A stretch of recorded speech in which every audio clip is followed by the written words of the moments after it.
a crime. But the question to ask, is it a hate crime, or why might someone do this? The media coverage gives too much attention to the killer and not enough about George. They didn't say anything about his life. In fact, in a later story about the Elizabeth Hodgins murder of her son, George's name was not even mentioned at all. We need to change the way that we talk about filicide in a way that gives the dignity and attention to the victim that they deserve, in a way that doesn't highlight the killer. Another objection is the issue of mental illness, and saying that this is what caused the person to kill their children.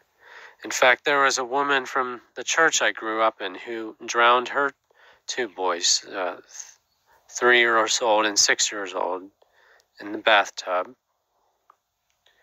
And her excuse was that she was under duress and she would be a better mother to her oldest son if she got rid of the youngest two. And her psychiatrist said that she was mentally ill. She claimed she was hearing voices, and people I knew in the church said that it must have been the devil that made her do it, so to speak, that she was under demonic influence. But saying that people with mental illness are to blame for this is, first of all, unfair to mentally ill people, because they're no more violent than the general population. And essentially, what this is doing is invoking one group with a mental illness disability and blaming them for the murder of other people with disabilities, and shifting the blame away from the person who's actually responsible, the murderer.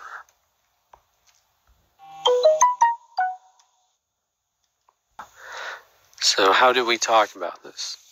Say murder, not mercy killing or euthanasia.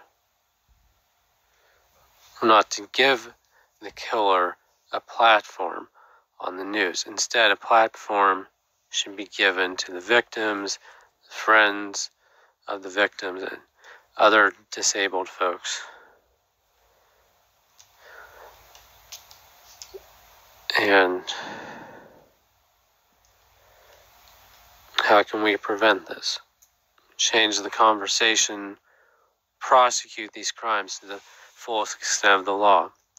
Often courts are lenient with the killing of disabled folks.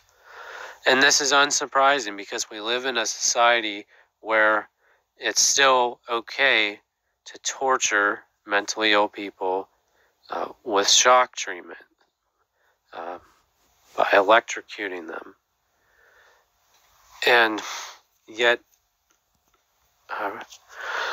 prisoners convicted of serious crimes, those held in federal prisons, maximum security, are not subjected to this kind of treatment, at least not legally. Technically, under the Geneva Convention and the UN, even a foreign combatant or a terrorist is not allowed to be treated the way that our society is legally allowed to treat someone who's mentally ill. When a dog is killed by an abusive owner, we never hear the media say that the dog was badly behaved or the owner was under duress and they had to kill the dog. The killer's given all the blame for their sin in that case. And it shouldn't be any different with a disabled person. It's a crying shame that our society seems to value the life of a police dog or a pet more than a disabled person, or perhaps even a prisoner more than a disabled person. What else can we do?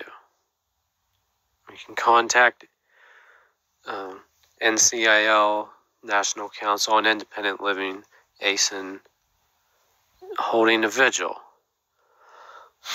For the past several years, ACIN has held vigils to mourn the death of disabled people who've died at the hands of their guardians.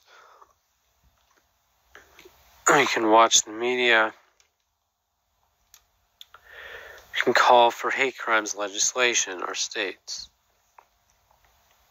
Hold the justice system accountable. Contact your local FBI field office, your local P&A.